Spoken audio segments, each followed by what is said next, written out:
Hi guys, Danny here, and right now I'm in a random test world, and as you can see from the golems in front of me, I'm going to be talking about Thaumcraft. So yeah, I'm going to be going over all of the changes in Thaumcraft 4 for Minecraft version 1.7.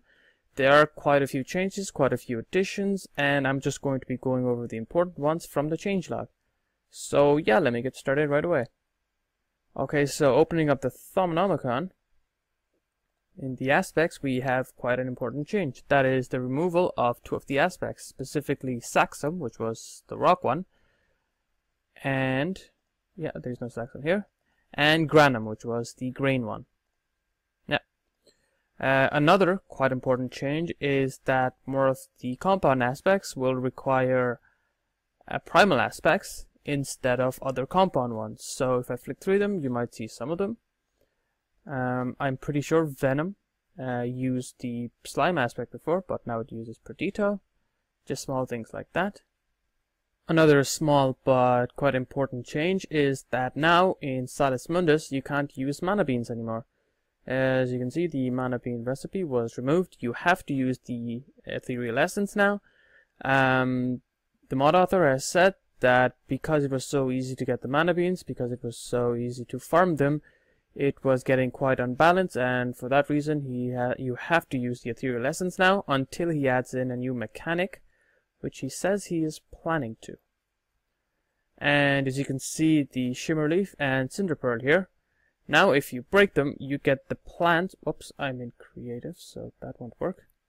If I do this and put these guys down, if I break them I'll get the plant instead of the actual drops themselves. So if I wanted to get the quicksilver, I just need to throw them in some kind of crafting table. Another important addition is the addition of this new little mini mod that comes with Thaumcraft, but I think it's also a standalone mod, which is the baubles. With the baubles you can equip little trinkets from Thaumcraft, because I only have Thaumcraft now, but other mods have added that as well. And as you can see, you get 4 extra slots right here, and you get you get 1 necklace and 2 rings and a girdle. Or alternatively, you can also store the focus pouch there, so you don't have to hold it with you all the time, and you can switch your wand caps easily. And all you need to do is press the B button, which is the default key, to open up the bubbles menu. So yeah, there you go. There are a lot of changes to the runic armor. In fact, the runic armor thing was completely scrapped. As you can see, no runic armor.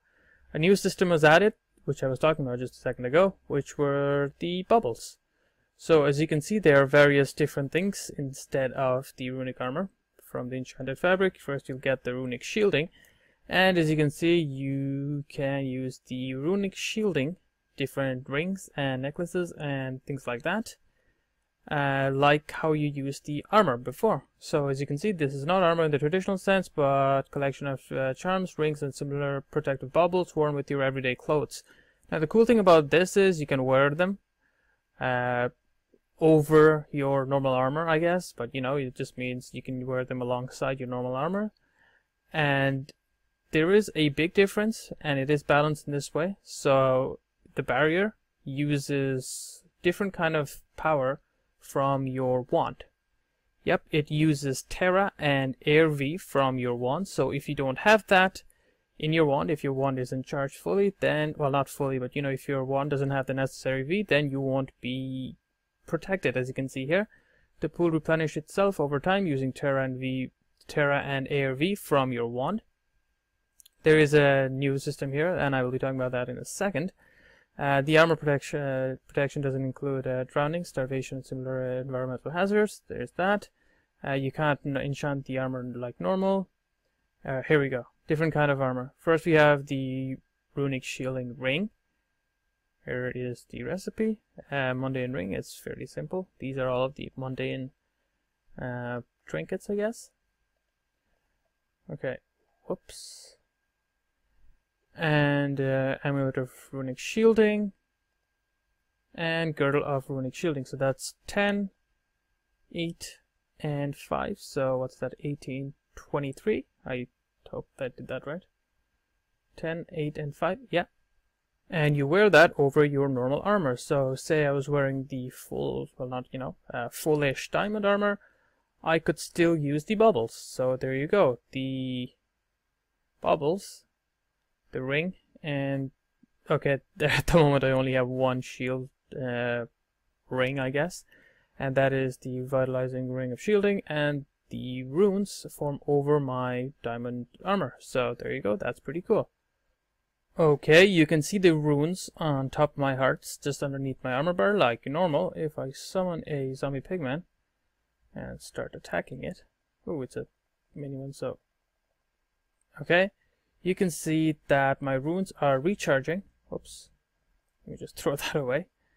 Okay, so now my runes won't recharge, and I'm getting regeneration because of the kind of ring that I was holding.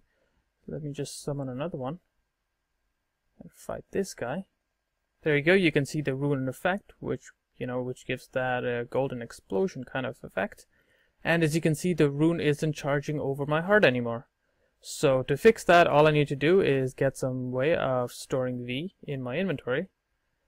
And there you go. Now another thing that you might have noticed is that the sword with repair only repairs itself when I have the wand. So if I just kill that guy and kill another guy, there you go. Now my runes aren't recharging and my sword isn't recharging either, or repairing either. Why is that? Because now the repair is faster, yet it also requires, okay, we can see it is slowly being repaired, and there you go, now my runes are full and my sword is fully repaired. Now the cost is different for every weapon, so if I just spawn a zombie pigman and kill him, there you go, I didn't take any damage to my sword, to my armor. So if I just get a wand, we can see which V it uses. Okay, my sword is fully repaired, and it used the air, the terra, the ignis, aqua, ordo, perdito. It used everything, so there you go. There's that. I can test that out one more time. If I just break some blocks, do some light damage to my sword. Okay, there you go. So, and then if I just get a wand, we can see that the V is slowly being drained from the wand. All of the V, in fact, so there you go. And just like before, when you could upgrade your armor, you can do that now as well. So you can upgrade the ring to a charge ring, as you can see here. It's a specialized version of the ring of shielding, slightly less charge but faster recharge time, and you can wear more than one of these rings, effectively halving the normal recharge time. So there you go, that's pretty cool. We also have the revitalizing ring of shielding, and that just gives you regeneration every once in a while. We also have the kinetic girdle of shielding. This just stores attacks and detonates, sending out a kinetic charge blast thingy. All this is exactly the same as from the runic armor before, so I don't think I have to show that. And emergency shielding, which just gives additional 8 charges when you're out of charges, I think. Yeah. We also have the runic shielding augmentation. This is where it gets really interesting. Basically, you can augment normal pieces of armor, and by that I mean all of the Thaumcraft armor, with shielding. So it goes like this. First of all, you have to get runic shielding +1, as in the first infusion gives you 1 runic shield per piece of armor, and then you have to do another round with 1 more Salus Mundus, and with exponentially increasing essentia cost, as you can see here, the Salus Mundus will be equal to the level of the shielding you want. You can also enchant in existing runic items like the Ring of Shielding as well, but the cost is insane, so that's not really advised. So there you go. Runic 1, 2, 3, 4, and that's pretty much it. Next, there's also an addition for a new kind of wand, the Scepter. There you go. The Scepter is unique because if I open up my Thermonomicon for this, go into the Thaumaturgy, right here, Scepters are specialized wands that are used for crafting and nothing else. As you can see from the recipe here, 3 caps. They do have quite, unique features. That is, they give an additional 5% V discount above and beyond what the normal caps would grant. So if you're using the charged Thaumium cap, I think it's like, 8%. So this would give an additional 5% discount. Also, they hold 50% extra V than their normal cores. And like other ones, they can be crafted using any combination of rods and caps. As you can see here, you can use it normal sticks, silver wood, anything like that. And you can see the cost increases depending on which one you use. So yeah, you're going to be using the crafting scepters for crafting. Pretty simple, and that's pretty much it. Also, if you're wearing the boots of the traveler, first of all, let me get the boots of the traveler. Okay. You have the walk assist, as you can see from here. But if you hold shift and try to do that, it cancels it. So there you go. If you want to prevent yourself from automatically going up 1 block high steps, just hold shift. Okay, we also have these new really cool recipes, be it the alchemical manufacturer, which allows you to make cobweb using string. You can make moss stone using cobble, ice using snow. We also have alchemical duplication, which allows you to duplicate gunpowder, slime ball, clay, glowstone, and ink sacs. And finally, the entropic process, which allows you to break down stone bricks into cracked stone bricks, cobble into gravel, and gravel into sand, and lastly bone into bone meal. Now this one is going to be especially handy if you're running out of sand. You can just throw in lots of cobble with Perdito, and then just throw out the gravel. Just throw in the gravel to get sand. So there you go. Okay, well, the thermostatic harness is nearly exactly the same. However, we also have the thermostatic girdle. By itself, it does very little. It just has enough power to prevent a little bit of fall damage, or most, as it says here. But when you wear it alongside the harness, it greatly increases the speed at which you fly, and the only drawback is that the harness will consume slightly more fuel. So, okay, I'm wearing the thermostatic harness at the moment, and I have the jar of essentia that I'm going to fit into it. Okay, I'm just gonna throw in the jar of potentia inside of my harness, and if I wear the harness, okay, as you can see, I'm flying right now, and I'm using a little bit of my potentia, and this is the speed that I'm flying at. As you can see, it's quite slow. In fact, this is really slow. I could probably fly faster with the sword. However, if I wear the thermostatic girdle, I can fly a lot faster. So there you go. For just a little bit of extra essentia, you can fly a lot faster. Yep, definitely stable and definitely faster. Next, we're going to be looking at all of the node changes, and there are quite interesting and pretty awesome changes, I have to be honest. Well, as you can see here, we can see 3 aspects, and they all have different max values. Before, they all had the same max values, I think. Yeah, definitely.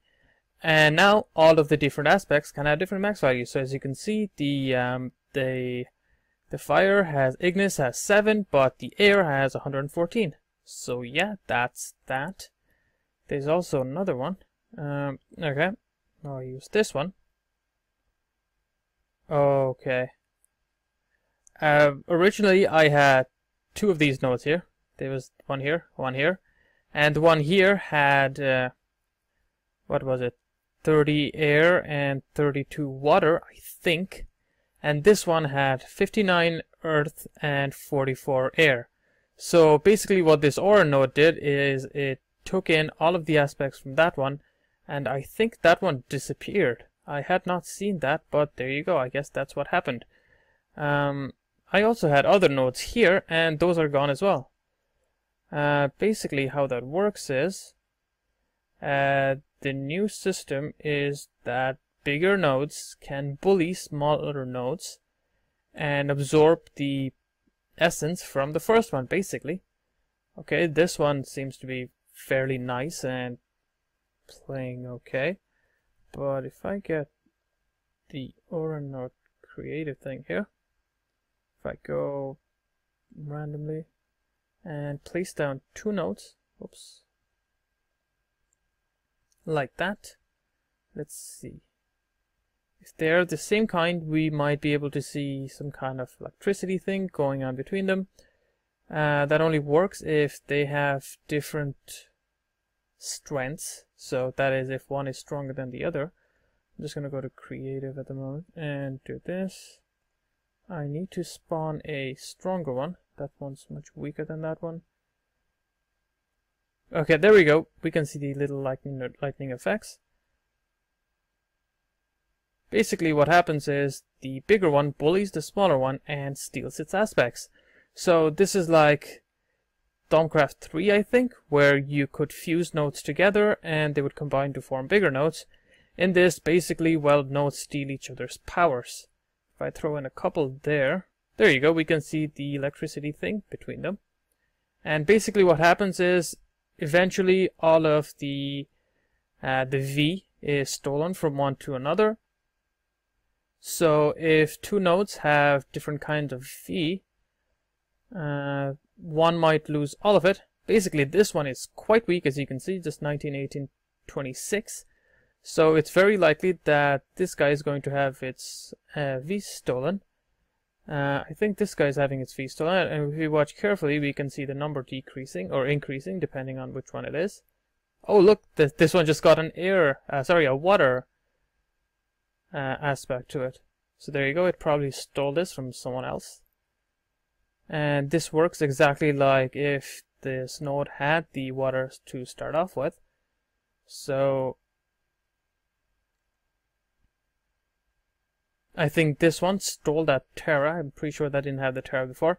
And this one definitely stored 3 extra ones that did not have the Terra, the Wisdom one, and the water.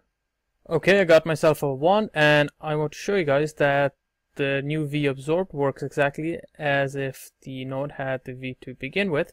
So this one has 3 fire. So if I absorb that, there we go. It still has the fire remaining. The other one got taken away completely because I'm using a plain wooden one. But as you can see, the fire one, even though it says 0, it didn't completely disappear like Perdito, I think. So yeah, it works exactly as if the nodes originally had the aspect. And in this way, the nodes can, you know, break. As you can see just there, it just lost an aspect. And if it loses all the aspects, it has a chance of completely disappearing, which is probably what happened to my nodes over there. Well, you guys might be wondering how you can set up a 1 recharge station now that the nodes just steal from each other. As you can see here, this one must be fairly rich. No, yeah, it's collected quite a few different ones. Nearly all of the primal aspects. That's pretty cool. But say you didn't want that. Say you wanted to create a charging station, a 1 charging station. What could you do then? You know, if you didn't want the nodes to absorb each other and disappear. Well, there are new items to prevent that. First of all, it stops nodes from draining V from other nodes or being drained in return. Secondly, it prevents unstable nodes from losing their V and has a tiny chance of removing the unstable condition completely. Lastly, it also has a very small chance of turning fading nodes into pale nodes. This does require power, however, and this draws power directly from the node itself. It doesn't draw enough to reduce the V of the node, but it does half its normal recharge rate. So there you go. If you wanted to create a charging station, you would have to use that. We also have the advanced node stabilizers. This just works as a better node stabilizer. So firstly, they still prevent the lesser nodes from having their V drained, but it does allow the stabilizer nodes to drain V from the lesser ones. Secondly, it has a higher chance of improving unstable and fading nodes. Unfortunately, this costs a lot more power, and for that reason, it completely negates the recharge rate of the node. So if you're going to be using that, it's possibly just to create bigger nodes, because if you use this in a charging station, well, the nodes are not going to recharge and you're just going to end up with nothing. We also have the V storage, another bauble, as you can see from here, and quite possibly one of the more important items from this update. Sometimes you can't hold all of the necessary V inside of a wand, even if you use the best one, which is, well, you know, if you're using Kami, then you probably have 1000 V storage in your wand, but say you wanted more, what could you do? Well, you could use the Amulet of V storage. As you can see, this has a capacity of 100, and by crafting this amulet, you can store V directly inside of the amulet. And you can only recharge it directly from the one pedestal, as you can see here.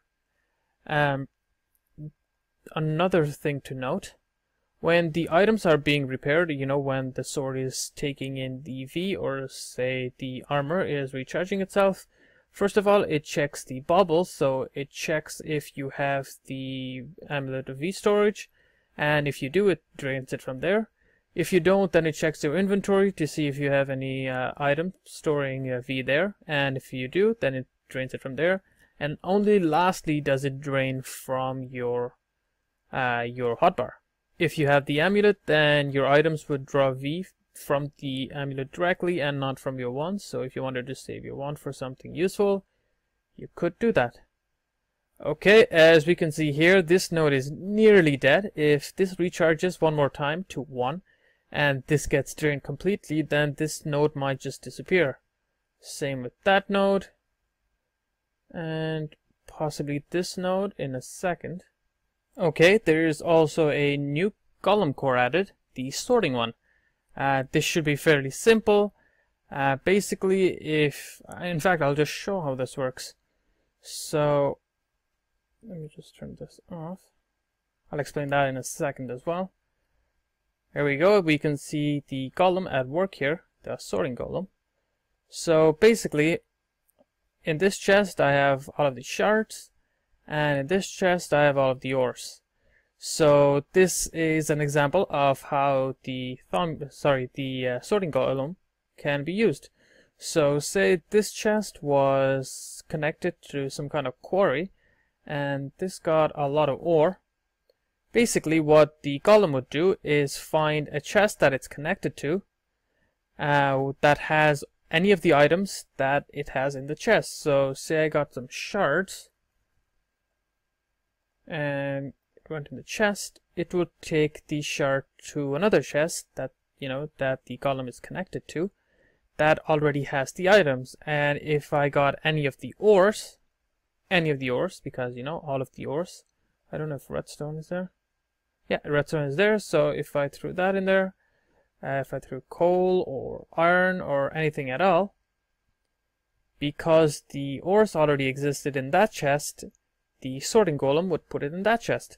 So why that's useful is, say you had, you know, a large amount of chests with all different items in them, and some kind of middle chest that you're pumping all of the items, or you're dumping all of the items into, you can use the sorting golem to sort all the items for you. So there you go. And as you can see, I have upgrades on this golem. The important one is the entropy upgrade, because that allows you to select or deselect if you want to use the ore dictionary, if you want to ignore item damage or NVT values. So, you know, you can fine tune your sorting even more. So yeah, another thing is that now all golems have 6 storage spaces instead of just the normal 2 from before. So there you go, all of them have 6. This is the straw golem, which would be the smallest one, and the Thaumcraft golem has 6 too. This one doesn't have any because the sorting golem you can't select or deselect items for that one. But yeah, all of them have 6. Another thing is that if you use the fire upgrade, you can increase the space from 6 to 12. So there you go. Now this block down here is the golem feather. What does it do? Well, basically, if this is on, it stops any golem that walks over it. So if I threw in some gold ore in there. There you go. The golem just stands still over the active golem feather. This is how I stopped it at the start. If I flick this switch, it'll stop and the golem can do its thing. However, if I activate it and this goes over it, well, it can't move until I turn this off again. So there you go, that is the golem feather. And on the Alchemy Golem core, there is a new thing. There is a priority. First of all, it'll prioritize nearby jars, and only when it finishes the entire jar, it'll move on to another one, which is the same as before. However, there is also this new sorting thing. Basically, they'll favor labeled jars over unlabeled jars. If there are any full void jars, then they'll first try to fill any normal jars first, unless the void jar is labeled, so label your void jar. In the case of tight void jars, it will always be filled last. Now, why is that important? Well, say you had an empty jar and a void jar, and if the void jar was full and if it wasn't labeled, well, it would try to fill the empty jar first, which wasn't what it used to do before, but now it will, so you have to keep that in mind. You can also use the Alchemy Golem to transport essentia between storage containers. So there you go. Why will that be important? Well, there are certain Thaumcraft add-ons that might use that to great advantage. And lastly, the Alchemy Golem will remove essentia from the fullest rather than the topmost alembic, which makes it pretty handy because oftentimes if you're processing a lot of items, the golem keeps taking essentia out at the top and the bottom two will be full up, but now it will remove the essentia from the fullest one, so you don't have to worry about that either. And that is it for all of the important updates. If you like the video, please leave a like. And thanks for watching.